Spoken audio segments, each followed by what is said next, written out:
I think இது நம்ம நிறைய டிஸ்கஸ் பண்ணியிருக்கோம். இது ஒரு பெரிய பிரச்சனை. எல்லா வீட்லயும் வந்து ஸ்கூலுக்கு போற நினைச்சா வயிறு வலின்னு சொல்றாங்க, வீட்டுக்கு வந்தா வயிறு வலின்னு சொல்றாங்க, சாப்பாடு ஊட்டினா வயிறு வலி சொல்றாங்க, சாப்பாடு நிறைய சாப்பிட்டாலும் வயிறு வலின்னு சொல்றாங்க. இந்த வயிறு வலியை எப்படிதான் சரி பண்றது? குழந்தைகளுக்கான வயிறு வலி பிரச்சனைங்கிறதுக்கான காரணங்கிறது நிறைய இருக்கு. இதுல சில பேர் என்ன நினைப்பாங்க, சார் இந்த சைல்டுக்கு ஒரு கான்ஸ்டிபேஷன் எந்தனால வந்திருக்கு அப்படின்னு கேட்டா நீங்க ஃபர்ஸ்ட் விஷயம் என்ன, பிறந்த குழந்தைக்கு கான்ஸ்டிபேஷன் வருதுன்னா மோஸ்ட் காமன் தெரியாது ஞாபகம் வருது சார். இப்ப பசங்க லஞ்ச் பாக்ஸ் கொடுத்து அனுப்புறாங்க சார், எப்படிலாம் ஃபுட்டு கொடுத்தா நல்லா இருக்குன்னு நினைக்கிறீங்க? குழந்தைங்க ஏதாவது முழுங்கிட்டாங்கன்னு பேரண்ட்ஸ்க்கு டவுட் இருந்ததுன்னா பெஸ்ட் குழந்தைங்களுக்கு இந்த ஜங்க் ஃபுட் அவாய்ட் பண்றதுக்கு ஏதாவது கொஞ்சம் டிப்ஸ் மாதிரி கொடுங்க சார், ஈஸியா கொஞ்சம் ஃபாலோ பண்ண மாதிரி. ஜங்க் ஃபுட்டை சாப்பிடாதீங்கன்னு சொல்லாதீங்க, கஷ்டமா இருக்கு எல்லாருக்கும். அனைவருக்கும் வணக்கம். இன்னைக்கு ஏஐ ஆர்டிஃபிஷியல் இன்டெலிஜென்ஸ் அப்படின்னு விஞ்ஞானம் எங்கேயோ வளர்ந்துட்டு போகுது.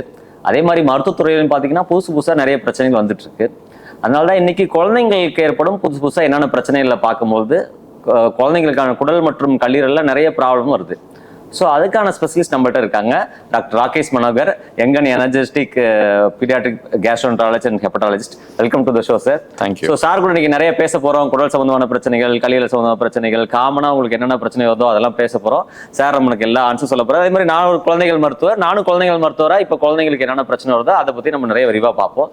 சார், இப்போ நீங்க நாங்களாம் சின்ன வயசுல இருக்கும் போது பாத்தீங்கன்னா குழந்தைங்களுக்கு ஏதாவது பிரச்சனை வந்துச்சு, என்ன பிரச்சனைனாலும் குழந்தைங்க டாக்டர் தான் பார்ப்போம்.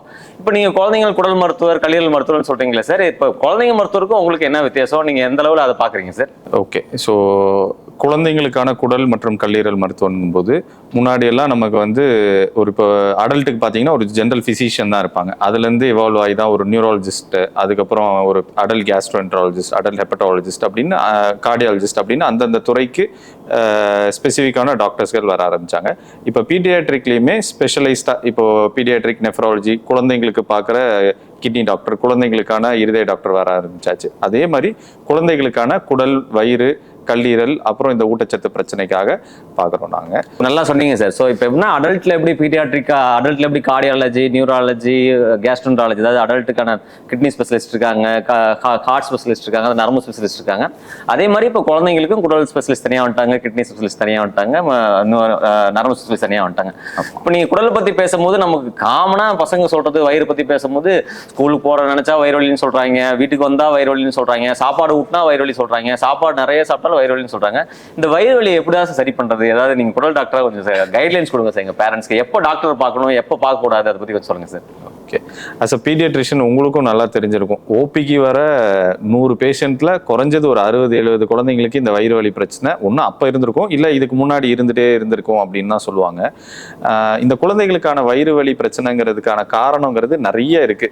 இதுல சில பேர் என்ன நினைப்பாங்க, குழந்தைங்க வந்து பொய் சொல்றாங்க அப்படின்னு சில பேரண்ட்ஸ் நினைப்பாங்க. இல்ல டாக்டர் கரெக்டா ஸ்கூல் போற டைம்ல தான் வயிறு வலிக்குதுன்றான், இல்ல என் பாப்பா கரெக்டா எக்ஸாமுக்கு முதல் நாள் கரெக்டா வயிறு வலி சொல்லுவாங்க, எக்ஸாம் சொல்லுவாங்க, சாப்பிடும் போது தான் கரெக்டா சாப்பாடு பிசையும் போது தான் வயிறு வலிக்குதுன்னு சொல்றாங்க, அவ பொய் சொல்றான்னு எனக்கு டவுட்டா இருக்கு அப்படின்லாம் சொல்லுவாங்க. ஸோ இதை வந்து பொய் சொல்றாங்க அப்படின்னு எடுத்துக்க முடியாது. இதை வந்து சம்டைம்ஸ் சில குழந்தைங்க ஸ்ட்ரெஸ் ரிலேட்டடா கூட இருக்கும். இதை ஃபங்க்ஷனல் அப்டாமினல் பெயின்னு சொல்லுவோம். சம்டைம்ஸ் இப்ப அடல்ட் ரொம்ப அவங்க பயப்படும் பொழுது வயிறு வலியா ஃபீல் ஆகும். அடல்ட்டுக்கு எப்படி இப்ப நமக்கு இப்ப உங்களுக்கோ இல்ல எனக்கோ நமக்கு ரொம்ப வேலைப்பளு இருக்கும்போது ஒரு தலைவலி வரும், அந்த மாதிரி குழந்தைங்களுக்கும் ஒரு அதிகமான ஸ்ட்ரெஸ் இருக்கும்போது பல பேருக்கு இந்த வயிறு வலி வரும். இது அந்த ஃபங்க்ஷனல் அப்டமன் பெயின் தானா, இல்ல உண்மையான வேற காரணங்கள் நிறைய இருக்கலாம். இப்போ சில குழந்தைங்களுக்கு கான்ஸ்டிபேஷன் ப்ராப்ளம் இருந்தா வயிறு வலி இருக்கலாம், சில குழந்தைங்களுக்கு அப்பெண்டிக்ஸ் ப்ராப்ளம், அப்பெண்டிக்ஸ் வீக்கமா இருந்தா வயிறு வலி இருக்கலாம், கணைய வீக்கம் பேங்கரைட்டிஸ் இருந்தா வயிறு வலி இருக்கலாம், சிம்பிள் கேஸ்ட்ரோஎன்டரைட்டிஸ் அதாவது ஒரு உணவு சாப்பிட்டு அந்த உணவு சேரல அதனால ஒரு இன்ஃபெக்ஷன் ஆயிருக்கு அப்படின்னா அதனால கூட வயிறு வலி இருக்கலாம். ஸோ இதுல எந்த காரணம் அப்படிங்கறத தான் நம்ம கண்டறியணும். அதை கண்டறிஞ்சு நம்ம அதுக்குன்னு ஸ்பெசிஃபிக்கா நம்ம அதை ட்ரீட் பண்ணாதான் அந்த குழந்தைங்க இம்ப்ரூவ் ஆவாங்க. ஸோ அப்போ வயிறு வலின்னு சொன்னா லேசா விடாம எதனால வலிக்குன்னு கண்டுபிடிச்சு முதல் ஸ்ட்ரெஸ்னா அவங்க என்ன ஸ்ட்ரெஸ் சரி பண்ணணும், இல்ல உடம்புல ஏதாவது பிரச்சனை உடம்பு பிரச்சனை சரிப்பட்டா வயிறு வலி வராமல் பண்ணிடலாம். இப்போ நீங்க பேசிட்டு இருக்கும் சொல்லுங்க சார் கான்ஸ்டிபேஷன். இப்போ எனக்கு நிறைய ஓபியில் பேஷண்ட் வரும்போது என்ன சொல்றாங்கன்னா, சார் காலையில எழுந்துச்சு மோஷனே போக மாட்டான் சார், ஸ்கூலுக்கு அவசரமா கிளம்புறான் சார். இப்போ வளர்ந்து வரதுல பசங்க 7 மணிக்கு ஸ்கூல்னா 6:30 தான் சார் எந்திரிக்கிறாங்க, 7:30 வேணா அடிச்சு பிடிச்சி சாப்பிட்டு போறாங்க, அவங்க மோஷன் போறதே மறந்துடுறாங்க சார். இது எப்படி சார் சரி பண்றது? ஏன்னா இது பெரிய த்ரெட் ஆகுது, ஸ்கூல்ல போய் சரியா போக மாட்டாங்க, அவங்க ரொம்ப கஷ்டப்படுறாங்க. இதை எப்படி சரி பண்ணலாம் சார்? நீங்களும் நானும் 90s கிட்ஸ் ஸ்கூல் படிக்கும்போது 9 மணிக்கு ஸ்கூல் இருக்குன்னா 7 மணிக்கு எந்திரிப்போம். வீட்டிலேருந்து ஒரு 15 நிமிஷத்துல தான் ஸ்கூலு. இப்போ இருக்கிற ஸ்கூல் 1.5 மணி நேரம் டிராவல் பண்ணி போகணுன்றாங்க. ஸோ ஃபர்ஸ்ட் ஆஃப் ஆல் 9 மணி ஸ்கூலுக்கு குழந்தைங்க 7 மணிக்கு 7:30 மணிக்கெலாம் வீட்டை விட்டு கிளம்ப வேண்டியதாயிருது. ஸோ அவங்க எந்திரிக்கிற டைம் ஒரு 6:30 இருக்கும்போது ஒரு 1 hour தான் மேக்ஸிமம் அவங்களுக்கு டைமே கிடைக்குது. இந்த டைம்ல தான் ப்ரஷ் பண்ணணும், குளிக்கணும், சாப்பிடணும், ஹோம்ஒர்க் வேற பண்ணணும், மிச்சம் ஹோம்ஒர்க், ஸ்கூலுக்கு தேவையானதை எடுத்து வைக்கணும், ஏதாவது மிச்சம் மீதி ஹோம்ஒர்க் இருந்தா ப்ராஜெக்ட் ஏதாவது கொடுத்தா அதை சேர்த்து வைக்கணும். இதுக்கு நடுவுல டைம் கிடைச்சாதான் இந்த பாத்ரூம் போற விஷயமே நடக்குது. ஸோ அப்படிங்கும்போது நிறைய குழந்தைங்க அதை மிஸ் பண்ணிடுறாங்க. பேரண்ட்ஸும் அதை பெருசா இது பண்றது இல்லை. எப்படியோ சாப்பிட்டு ஸ்கூலுக்கு கிளம்புனா சரி, பஸ் பிடிச்சா போதும். ஆமா, சாப்பிட்டு போனா போதுன்ற ஒரு மைண்ட் செட் இருக்கு. ஆனா பாத்ரூம் போனாங்களான்னு செக் பண்ற மைண்ட் செட் இருக்கிறது இல்லை. So most of the time starting point of இந்த மலச்சிக்கல் கான்ஸ்டிபேஷன் இதுதான். இது அப்படியே கண்டுக்காம நம்ம விடும்போது அது நாளடைவில் அதுவே ஒரு பழக்கமாயிருது குழந்தைங்களுக்கு. அப்படியே அது கிரானிக் கான்ஸ்டிபேஷனா மாறிடுது. ஸோ குழந்தைங்களுக்கு சரியா டாய்லெட் ட்ரைனிங் பண்ணாம இருக்கிறது, போதுமான அளவுக்கு தண்ணி குடிக்காம இருக்குது. ஸ்கூலுக்கு போனா நிறைய குழந்தைங்க சரியா தண்ணி குடிக்கிறது இல்லை. ஸ்கூலுக்கு கொண்டு போனா பாட்டில் அப்படியே எடுத்துட்டு வந்துடுறாங்க. போதுமான அளவுக்கு வெஜிடபிள் சாப்பிட்றது இல்லை, போதுமான அளவுக்கு ஃப்ரூட்ஸ் சாப்பிட்றது இல்லை, ஃபைபர் கண்டென்ட் இல்லாத ஃபுட் நிறைய சாப்பிட்றாங்க. இதெல்லாமும் ஆடட் ஃபேக்டர்ஸ் ஃபார் கான்ஸ்டிபேஷன் ஜாஸ்தி ஆகிறதுக்கு இதுவும் சில காரணங்கள். அதர் தென் இந்த காரணங்களை தவிர இந்த உணவு பழக்க வழக்கமோ இந்த மோஷன் போறதுக்கான தனியான ஒரு டைம் ஒதுக்காம இருக்கிறத தாண்டி வேற சில காரணங்களும் இருக்கு.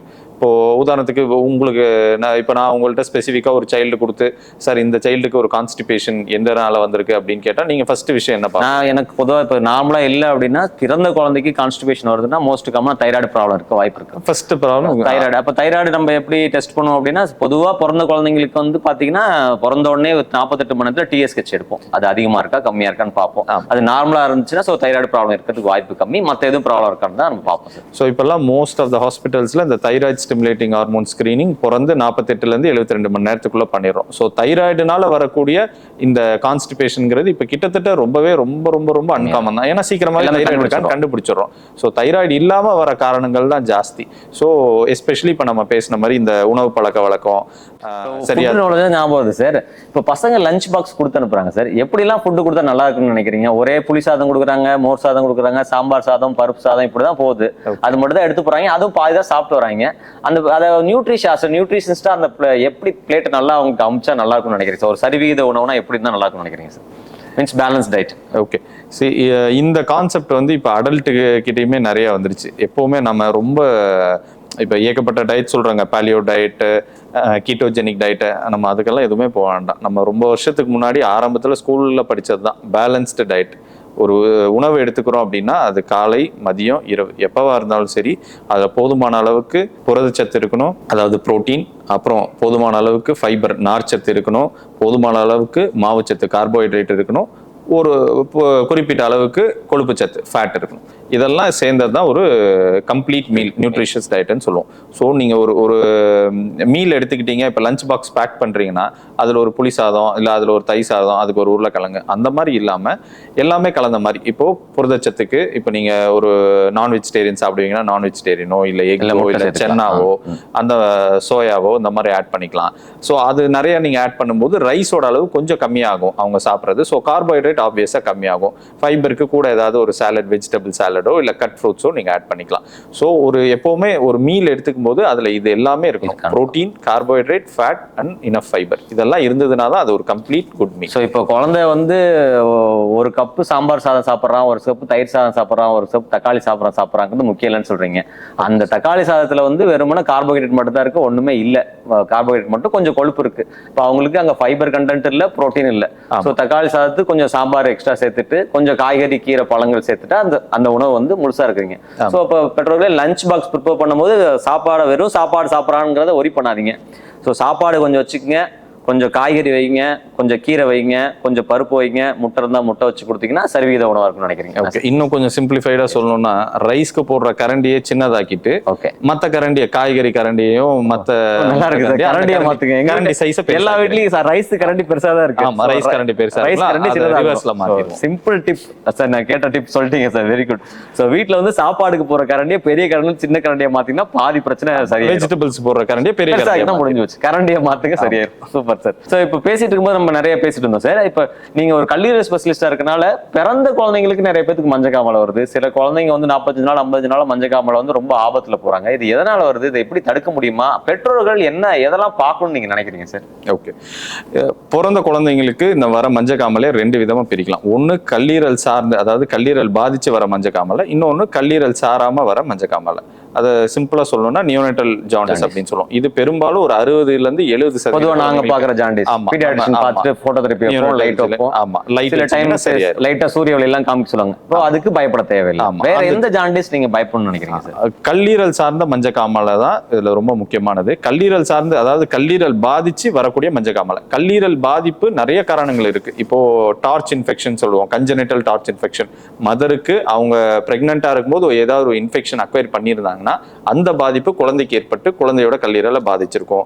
வேற மெட்டபாலிக் கண்டிஷன்ஸ் சொல்லுவோம், அதாவது மரபணு ரீதியா வரக்கூடிய பிரச்சனைகள். அதாவது அம்மாவோட வயிற்றுல குழந்தை உருவாகும் போதே லிவர்ல சில பிரச்சனைகள், அதாவது லிவர் பாக்குறதுக்கு நார்மலா தான் இருக்கும், ஸ்கேன் உள்ள ஃபங்க்ஷன்ஸ் சரியா இருக்காது. ஸோ இந்த மாதிரி பிரச்சனைகள்லாம் வரும். ஸோ லிவர் பாதிச்சு வரக்கூடிய மஞ்சக்காமலை தான் இன்னும் ரொம்ப ஆபத்தான மஞ்சக்காமலை.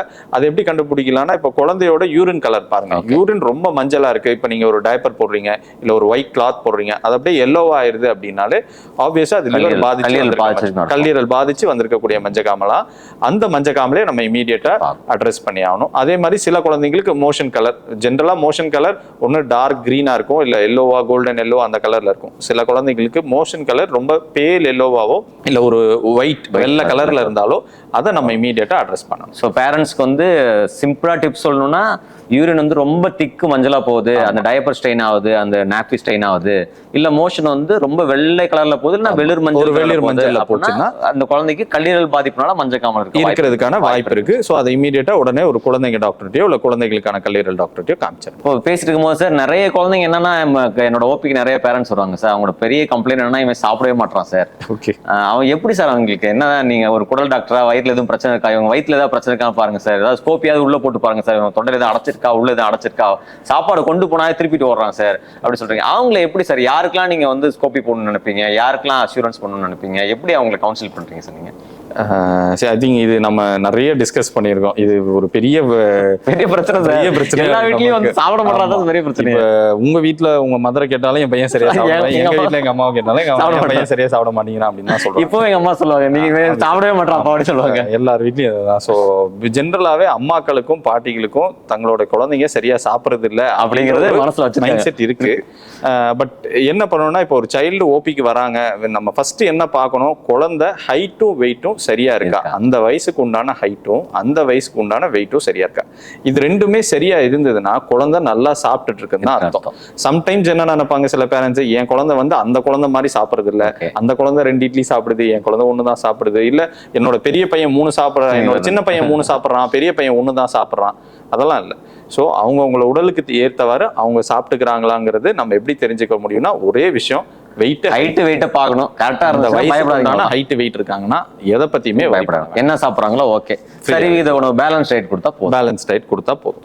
சில குழந்தைங்க பிக்கி ஈட்டிங் டெண்டன்சி இருக்கும். அதாவது நான் இதை தான் சாப்பிடுவேன், நான் இதெல்லாம் சாப்பிட மாட்டேன், ஒரே தயிர் சாதம் தான் சாப்பிடுவேன், அது காரமே எனக்கு பிடிக்காத குரூப் இருக்கு அப்படி சொல்லுவாங்க. என் குழந்தைக்கு காரம் சாப்பிட்டாலே பிடிக்காது டாக்டர், குழம்பு சாதமே சாப்பிட மாட்டேங்க, காயே கஷ்டம் சார், வாய்க்குள்ளே போகுது சார் அப்படின்னு சொல்லுவாங்க. ஆனா ஈவினிங்ல சிப்ஸ் கொடுத்தா சாப்பிடுறீங்களா, நல்லா பெரிய பெரிய சீசனிங் போட்டு சிப்ஸ் பாப்கார்ன்லாம் நல்லா சாப்பிடுவாங்க. ஸோ பிரச்சனை அங்க காரம் இல்லை, அங்க பிரச்சனை வந்து மைண்ட் செட்.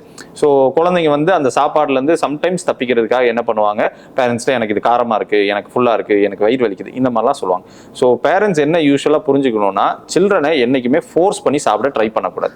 அவங்களுக்கு மேக்ஸிமம் ஆஃபர் பண்ணுங்க, அவங்க வேணும்னா சாப்பிடட்டும், வேண்டாம்னா ஃப்ரீயா விட்டுடலாம். ஆனா இதுல இன்னொரு முக்கியமான பிரச்சனை இப்ப என்ன தெரியுமா, ஏதாவது சாப்பிட்டா போதும் அப்படின்ற மைண்ட் செட்ல பேரண்ட்ஸ் நிறைய பேர் ஃபோன் காமிச்சு சாப்பாடு விட ஆரம்பிச்சிட்டாங்க, இல்ல டிவி காமிச்சு சாப்பாடு விட ஆரம்பிச்சிட்டாங்க. சில்ட்ரன் அந்த டைமுக்கு அதை சாப்பிட ஆரம்பிச்சிடறாங்க. பட் ஒரு பாயிண்ட் ஆஃப் டைம்ல அவங்களுக்கு இன்ட்ரெஸ்ட் சாப்பாடுல இருந்து ஃபுல்லா ஃபோனுக்கும் டிவிக்கு தான் போயிருது. அவங்க சாப்பாடு மேல இன்ட்ரெஸ்டே கம்ப்ளீட்டா போயிருது. சில சில்ட்ரன் பேரண்ட்ஸ் என்ன பண்றாங்க, என் குழந்தை ஊட்டினா சாப்பிட்றான் அப்படின்னு சொல்லிட்டு 6 வயசு 7 வயசுக்கெல்லாம் ஊட்டிட்டு தான் இருக்கிறாங்க. ஸோ ஊட்டுறதே முதல்ல வந்து சில்ட்ரனுக்கு வந்து அந்த சாப்பாடு மேல ஊட்ட கூடாது. என்ன சார், குழந்தைக்கு மேக்ஸிமம் ஊட்டாம இருக்கிறது தான் பெட்டர். இப்போ அப்ராட்ல வெஸ்டர்ன் கண்ட்ரீஸ் எல்லாம் பாத்தீங்கன்னா ஒரு குழந்தைக்கு 7 மாசம் 8 மாசம் ஆனோன்னு இல்ல மேக்ஸிமம் 1 இயர் ஆனோடனே அவங்களுக்குன்னு ஒரு சேர்ல போட்டு ஒரு பவுல்ல கொடுத்து அவங்கள சாப்பிட பழக்க ஆரம்பிச்சிடுறாங்க. ஸோ அதுதான் எப்பவுமே பெஸ்ட் ட்ரைனிங்கா இருக்கும். ஸோ நீங்க எப்படி படிக்கும்போது எந்த டைவர்ஷனும் இல்லாம நம்ம படிக்க சொல்றோமோ அதே மாதிரி சாப்பிடும் போது டைவர்ஷன் கூட, நோ டிவி நோ மொபைல். நல்லா சொன்னீங்க சார். ஸோ பேரண்ட்ஸ் என்ன பண்ணணும்னா குழந்தைங்க தட்டில் அழகா சாப்பாடு போடுங்க, அவங்களே சாப்பிட பழக்கப்படுத்துங்க. ரொம்ப ஃபோர்ஸ் பண்ணாதீங்க, சாப்பிட சொல்லி ஃபோர்ஸ் பண்ணாதீங்க. அதே மாதிரி செல்போன் டிவி எதுவும் காமிக்காம இருந்தா எப்படி இப்போ கான்சென்ட்ரேஷனோட படிக்கிறாங்களோ அதே மாதிரி கான்சென்ட்ரேட்டோட சாப்பிட்டா நல்லா சாப்பிட முடியும்னு சொல்றீங்க. S, super sir. ஸோ இப்போ பார்த்துட்டு இருக்கும்போது சாப்பிடும் போது தான் தெரியுது, திடீர்னு பசங்க ஏதாவது எடுத்து முழுங்கிடுறாங்க, ஏதாவது விழுங்கிருது சார். இப்போ குழந்தை டாக்டர் ஏன்ட்ட வரும்போது நம்ம கொஞ்சம் மெயினாக சில ஃபர்ஸ்ட் எய்ட்லாம் பார்ப்போம். குழந்தைக்கு மூச்சு கரெக்டாக விடுதா, எதுவும் டிஸ்ட்ரெஸ் இருக்கா, இப்போ ஸ்டெப் வச்சு பார்ப்போம், நுரையீரல்லாம் காற்று கரெக்டாக இருக்கா, இல்லை எதுவும் நடுப்புற மாட்டிருக்கா, சலைவா ஊற்றுதான்னு இருப்போம். சில டைம் முழுங்கிடுவாங்க, வேற எந்த தொந்தரவும் இருக்காது, கூட்டு வருவாங்க. அந்த மாதிரி குழந்தைங்களுக்கு எப்போ எக்ஸ்ரே எடுக்கணும்? சில டைம் ஸ்கோபி பண்ணி எடுக்கலாம்னு சொல்றாங்க, சில டைம் காயெல்லாம் வந்துட்டா எந்த குழந்தைங்களுக்கு எக்ஸ்ரே எடுக்கணும், எந்த குழந்தைங்களுக்கு எண்டோஸ்கோபி பண்ணணும், அதை பத்தி கொஞ்சம் சொல்லுங்க சார். ஸோ குழந்தைங்க இப்போ ஏதாவது முழுங்கிட்டாங்க அப்படின்னா பெரும்பாலும் சில குழந்தைங்க அவங்க சொல்லிடுவாங்க, அவங்களாவே வந்து சொல்லுவாங்க நான் இதை முழுங்கிட்டேன் அப்படின்னா சொல்லிடுவாங்க. மோஸ்ட் ஆஃப் த டைம் அது மெட்டல் ஆப்ஜெக்ட்ஸாக தான் இருக்கும், ஒன்று காயினா இருக்கும் இல்லை பேட்டரியா இருக்கும். நீங்க பார்த்தா சோரே சாப்பிட மாட்டேன்னு சொல்றாங்க, இதெல்லாம் முழுங்கிட்டு சொல்றாங்க. நேத்து கூட ஒரு ஆணி எடுத்தோம், ஒரு பெரிய ஆணி எடுத்துருக்குறோம். ஸோ இந்த மாதிரி நிறைய சில்ட்ரன் ஏதாவது ஒரு ஏர்ஜில் ஒரு அட்வென்ச்சரஸாக ஏதாவது பண்ணணும்னு நினச்சி பண்ணுறாங்களான்னு தெரியல, அவங்க அந்த மாதிரி ஏதாவது முழுங்கிடுறாங்க. ஸோ ஃபர்ஸ்ட் வந்தோடனே அஸ் அ பீடியாட்ரிஷனா நீங்கள் வந்து ஒரு சைல்டு ஃபர்ஸ்ட் ஸ்டேபிளாக இருக்கா இல்லை அன்ஸ்டேபிளாக இருக்கா அப்படின்றதான் நீங்கள் பார்ப்பீங்க. அன்ஸ்டேபிளாக இருந்தால் யூஸ்வலாக நீங்கள் என்ன பண்ணுவீங்க? வெயிட் அண்ட் வாட்ச், வேற எதுவும் மூச்சோட கஷ்டம் இருக்கா, ஒரு எக்ஸ்ரே மட்டும் எடுப்போம், என்ன முழுங்கிருக்காங்க, அது அந்த பொசிஷன் எங்க இருக்கு, தொண்டையில இருக்கா, நெஞ்சுக்குள்ள இருக்கா. அன்ஸ்டேபிளா இருந்தா நம்ம இமீடியட்டா என்னன்றதை பார்ப்போம். கொஞ்சம் ஸ்டேபிளா இருந்தாங்க அப்படின்னா ஃபர்ஸ்ட் போனோம்னா ஒரு எக்ஸ்ரே எடுத்துட்டு வர சொல்லுவோம். ஃபர்ஸ்ட் எக்ஸ்ரேல அந்த ஃபாரின் பாடி எங்க தெரியுது அப்படின்னு ஃபர்ஸ்ட் தெரியுதான்னு பார்க்கணும். அது ரேடியோ ஒபேக் ஆப்ஜெக்டா இருந்தா தெரியும். மோஸ்ட் ஆஃப் த டைம் குழந்தைங்க முழுங்குறது எல்லாமே ரேடியோ. ஆமா, ஸோ அதனால அது தெரியும். ஒன்று அது உணவு குழாயில் இருக்கு அப்படின்னா மோஸ்ட் ஆஃப் த டைம் அதை இமீடியட்டா எடுக்க வேண்டியது இருக்கும், அது என்ன ஆப்ஜெக்டா இருந்தாலும் சரி. இதே வயிறுலையோ குடல்லையோ இருந்ததுன்னா அது என்ன ஆப்ஜெக்ட்ங்கிறத பொறுத்து அதை எடுக்கலாமா இல்லை கொஞ்சம் வெயிட் பண்ணி பார்க்கலாமா அப்படின்னு வெயிட் பண்ணுவோம். சம்டைம்ஸ் இப்போ நீங்க சொன்ன மாதிரி 2 நாள் முன்னாடி நம்ம ஒரு 5 சென்டிமீட்டர் ஒரு பெரிய ஆணி எடுத்தோம், அது வயிற்றுல இருந்துச்சு. அது எங்க போனாலும் அது ஷார்ப் இருக்கிறதுனால எங்கேயாவது போய் பர்ஃபரேட் ஒரு ஓட்ட போட்டுரும், ஸ்டக் ஆயிரும் அப்படிங்கிறதுனால இமீடியட்டா எடுக்க வேண்டியதா இருந்துச்சு. ஒருவேளை உதாரணத்துக்கு அது காயின் தான் வயிற்றுல இருக்கு அப்படின்னா நம்ம கொஞ்சம் டைம் கொடுத்து அது மூவ் ஆகுதான்னு பார்த்துட்டு கூட நம்ம டிசைட் பண்ணிருப்போம். ஸோ எந்த ஆப்ஜெக்ட் அவங்க முழுங்கிருக்காங்க, என்ன மாதிரியான ஆப்ஜெக்ட், அது எந்த இடத்துல இருக்குங்கிறத பொறுத்து தான் அதை எடுக்கணுமா வேண்டாமா, அதை இமீடியட்டா எடுக்கணுமா இல்லை கொஞ்சம் டைம் கொடுத்து எடுக்கணுமான்ற டெசிஷனை நம்ம எடுப்போம். இப்போ சில பேர் சொல்றாங்க சாப்பாடு குழந்தை ஏதாவது முழுங்கிருச்சுன்னா வந்து நிறைய வாழைப்பழம் கொடுங்க, தண்ணி கொடுங்க, எல்லாம் வெளில வந்துடும் சொல்றாங்க. ஸோ எல்லா குழந்தைங்களுக்கும் வாழைப்பழம் தண்ணி கொடுத்து தான் ஹாஸ்பிட்டல் கூட்டு வரணுமா சார், இல்லை நீங்க உங்களை பார்க்குற வரைக்கும் ஏதாவது ஃபர்ஸ்ட் எய்ட் வெயிட் பண்ணலாமா சார்? குழந்தைங்க ஏதாவது முழுங்கிட்டாங்கன்னு பேரண்ட்ஸ்க்கு டவுட் இருந்ததுன்னா பெஸ்ட் வாய் வெளியே எதுவுமே கொடுக்காதீங்க. எதுவுமே கொடுக்க வேண்டாம், தண்ணி கூட கொடுக்க வேண்டாம், வெயிட் பண்ணலாம். ரொம்ப தாகமா இருக்குன்னா சிப் ஆஃப் வாட்டர் மட்டும் வேணா கொடுங்க நீங்க டிராவல் பண்ற டைம்ல, வேற எதுவுமே வேண்டாம். ஏன்னா இப்போ திடீர்னு அது எமர்ஜென்சியா நம்ம எண்டோஸ்கோப் பண்ணி எடுக்கணும்னா வெறும் வயிற்றுல இருக்கணும் குழந்தைங்க, இல்லைன்னா ஆஸ்பிரேட் பண்ணிடுவாங்க நம்ம எண்டோஸ்கோப் பண்ணும்போது, அந்த ரிஸ்க் எல்லாம் இருக்கு. ஸோ எந்த ஒரு பொருளுமே இப்ப நீங்க தண்ணி கொடுக்கறதுனாலயோ வாழைப்பழம் கொடுக்கறதுனாலயோ அது உள்ள போயிட போறது இல்லை, அது நேச்சுரலா மூவ் ஆனாதான் உண்டு. நாம கொடுக்கறதுனால அது மூவ் ஆக போறது இல்லை. ஸோ அதனால எதுவுமே கொடுக்காம வரதுதான். ஏதாவது விழுங்கிட்டாங்கன்னா ஒரு கொஞ்சமா ரொம்ப கேட்டா மட்டும் லேசா சிப்ஸ் ஆஃப் வாட்டர் பக்கத்துல இருக்க குழந்தைங்களுக்கு உடல் மருத்துவர் வரணும்னா பக்கத்துல இருக்கிற ஒரு எமர்ஜென்சி குழந்தைங்களுக்கு பார்க்கக்கூடிய ஒரு பீடியாட்ரிஷியனை பாத்தீங்கன்னா கூட எக்ஸ்ரேல உணவு குழாயில இருந்தா கண்டிப்பா எடுத்தா இமீடியட்டா வயிறுக்கு போயிடுச்சுன்னா அது ஷார்ப் ஆப்ஜெக்டா அது என்ன மாதிரி ஆப்ஜெக்ட்ங்கறத பொறுத்து எடுக்கணுமா, தள்ளி கொஞ்சம் வெயிட் பண்ணி எடுக்கணுமா, இமீடியட்டா எடுக்கணுமான்ற டெசிஷனை எடுத்துக்கலாம். சார் இப்போ நம்ம நிறைய பேசிட்டு இருக்கும்போது நிறைய குழந்தைங்க இப்போ ஜங்க் ஃபுட் நிறைய சாப்பிடுறாங்க சார். அது வீட்லயும் செய்யறாங்க, வெளியில ஆர்டர் பண்ணி நிறைய சாப்பிட்டே இருக்காங்க, அதனால வெயிட் ரொம்ப கூடிடுது. இப்போ ஃபர்ஸ்ட் நான் என்ன சொல்றேன்னா, நம்ம என்ன ஓவரால் சொல்றோம் குழந்தைக்கு ஜங்க் ஃபுட்டே கொடுக்காதீங்க, ஹெல்த்தி ஃபுட்டா கொடுங்கன்னு சொல்றோம். பட் அது ரொம்ப கஷ்டம், ப்ராக்டிக்கலா ரொம்ப கஷ்டமா இருக்கு. எல்லாம் சாப்பிட்றோம், ஈவன் பேரண்ட்ஸுமே நமக்குமே சில டைம் கிரேவிங்கா இருக்கு, சரி சாப்பிடுவோம் இன்னைக்கு சிக்கன் ஆர்டர் பண்ணி சாப்பிடுவோம் அப்படின்னு சொல்லுது. இதை எப்படி நீங்க அவங்க இப்போ ஒரு குழந்தைங்களுக்கு இந்த ஜங்க் ஃபுட் அவாய்ட் பண்றதுக்கு ஏதாவது கொஞ்சம் டிப்ஸ் மாதிரி கொடுங்க சார், ஈஸியா கொஞ்சம் ஃபாலோ பண்ற மாதிரி. ரொம்ப கஷ்டமா ஜங்க் ஃபுட்டே சாப்பிடாதீங்கன்னு சொல்றாங்க, கஷ்டமா இருக்கு எல்லாருக்கும். ஜங்க் ஃபுட் சாப்பிடாதீங்கன்னு சொல்ற நிலைமையில இப்ப இல்ல, கண்டிப்பா நம்ம பார்சல் பார்சல் ஆயிடுச்சு.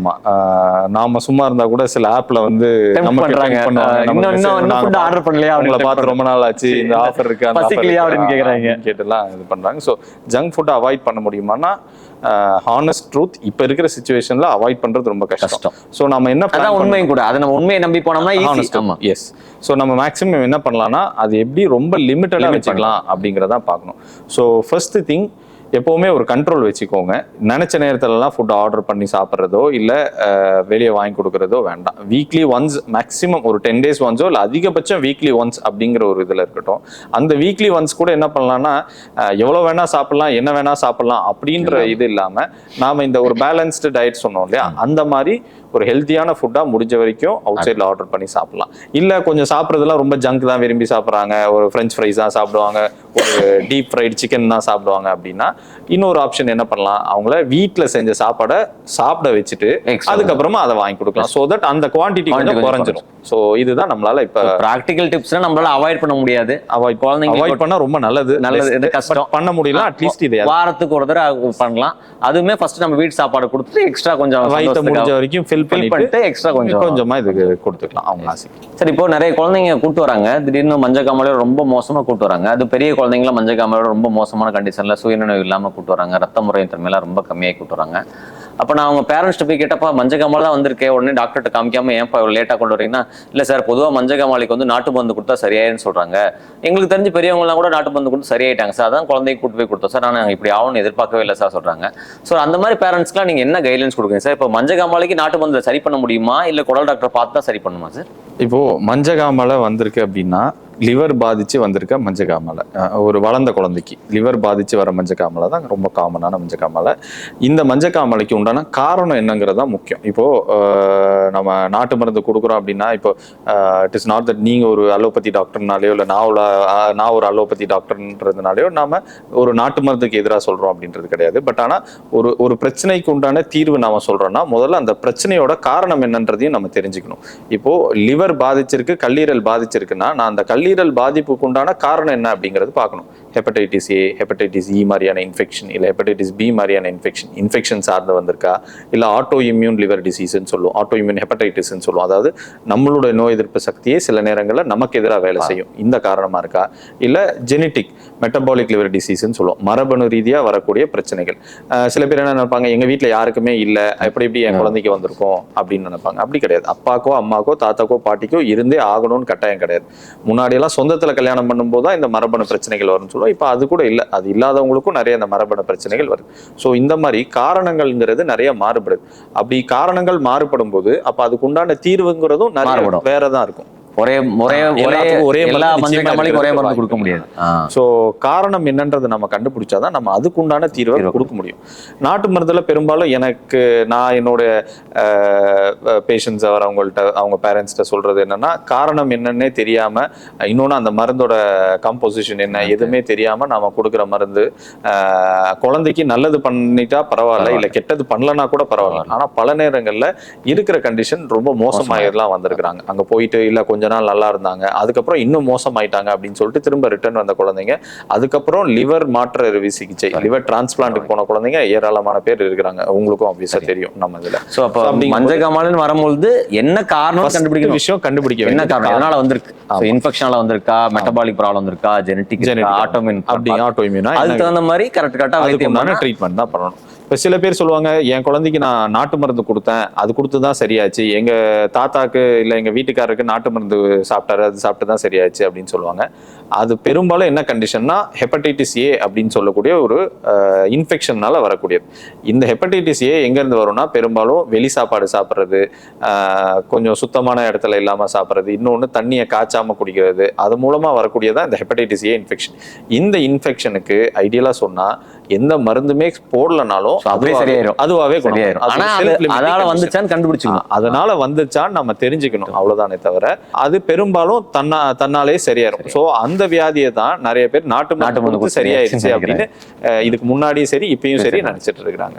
சோ ஒரு பீடியாட்ரிஷனா இப்ப நீங்க நான் இப்போ ஒரு சைல்டு வராங்க, இல்ல ஒரு பேரண்ட் உங்கள்கிட்ட வராங்க, என்னோட சைல்டுக்கு இந்த ஹெப்படைட்டிஸ் ஏ இன்ஃபெக்ஷனே வராம எப்படி டாக்டர் பாதுகாக்கணும் அப்படின்னு கேட்குறாங்க. ஏன்னா இப்போ ஹெப்படைட்டிஸ் பி வேக்சின்ஸ் எல்லாம் இப்போ பர்த்ல மேண்டேட்டரியா போட்டுட்டு இருக்கோம். அதை தவிர வேற ஏதாவது வேக்சின்ஸ் எஸ்பெஷலி இன்ஃபெக்ஷன் இந்த வெளி சாப்பாடு மூலமாவோ இல்ல அசுத்தமான தண்ணி மூலமாவோ வரக்கூடிய மஞ்சக்காமலை ஏதாவது தடுக்கக்கூடிய வேக்சின் கண்டிப்பா இருக்கு சார். இப்போ நான் ஃபர்ஸ்ட் ஸ்டார்ட் பண்ணும்போது எப்படி வளர்ந்துச்சோ அதே மாதிரி வேக்சின் நல்லா வளர்ந்துருச்சு. ஸோ வெளி சாப்பாடு வெளி தண்ணியில் பரவது ரெண்டு முக்கியமான முக்கியமான காரணம். ஒன்று வந்து ஹெப்படைட்டிஸ் ஏ வைரல் இன்ஃபெக்ஷன், அது உங்களுக்கே தெரியும். இன்னொன்று டைஃபாய்டு. இது ரெண்டும் மோஸ்ட் காமன். இது ரெண்டுக்கும் வேக்சின் இருக்கு. நம்ம கண்டிப்பா இந்த வேக்சின் போட்டால் ப்ரிவென்ட் பண்ணிக்கலாம். இது எப்போ போடணும் அப்படின்னா, டைஃபாய்டு வேக்சின் வந்து 6 மாசத்துலேருந்து 9 மாசத்துக்குள்ள போட்டுக்கலாம் சார். அதே மாதிரி பார்த்தீங்கன்னா ஹெப்படைட்டிஸ் ஏ வேக்சின் ஃபர்ஸ்ட் குழந்தை ஃபர்ஸ்ட் பர்த்டே முடிஞ்ச உடனே போட்டுருங்க. ஒரு வயசு முடிஞ்சு போச்சு. உங்களுக்கு குழந்தைக்கு கேக் வெட்டிட்டீங்கன்னா அடுத்து வெளி சாப்பாடு சாப்பிட ஆரம்பிச்சுன்னு அர்த்தம். ஸோ அந்த குழந்தைக்கு டைஃபாய்டு ஊசியும் ஹெப்படைட்டிஸ் ஏ ஊசியும் போட்டிங்கன்னு பார்க்கலாம். பட் ஹெப்படைட்டிஸ் பி ஊசி நீங்க சொன்ன மாதிரி பிறந்த குழந்தைங்க போட்டுறாங்க. 1.5 மாசம் 2.5 மாசம் 3 மாசம் போடுறாங்க. ஸோ டைஃபாய்டு ஊசி ஹெப்படைட்டிஸ் ஏ ஊசி. ஸோ ஹெப்படைட்டிஸ் பி நம்ம இதுல அவ்வளோ காமன் இல்லை நம்ம ஊர்ல. பட் இந்த ஹெப்படைட்டிஸ் ஏவும் டைஃபாய்டும் இப்போ இந்த வெளி ஃபுட் ரொம்ப ஜாஸ்தி ஆகிறதுனால இந்த ஹெப்படைட்டிஸ் ஏ இன்ஃபெக்ஷனும் டைஃபாய்டு இன்ஃபெக்ஷனும் ரொம்ப காமனா நிறைய வந்துட்டு இருக்கு. ஸோ வேக்சின் போட்டால் நம்ம இப்போ தடுத்துக்கலாம். இப்போ நீங்கள் குடல் டாக்டர்னால ஒரு கேள்வி கேட்குறேன் சார். எனக்கு பாட்டிலாம் நிறைய பேர் வராங்க.